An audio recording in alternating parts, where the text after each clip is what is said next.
ណាបងព្រះថោងបងអើយតងអូនកុំមកងាកអូនកូនស្ដាច់នាងនៅឋានភុជងអូណា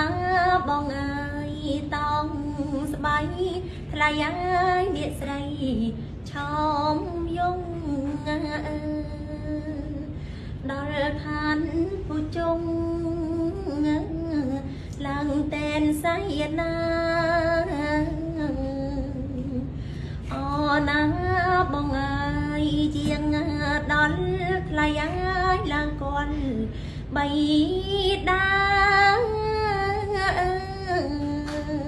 អូណាបងអើយជាងដល់ថ្លៃអើយឡើង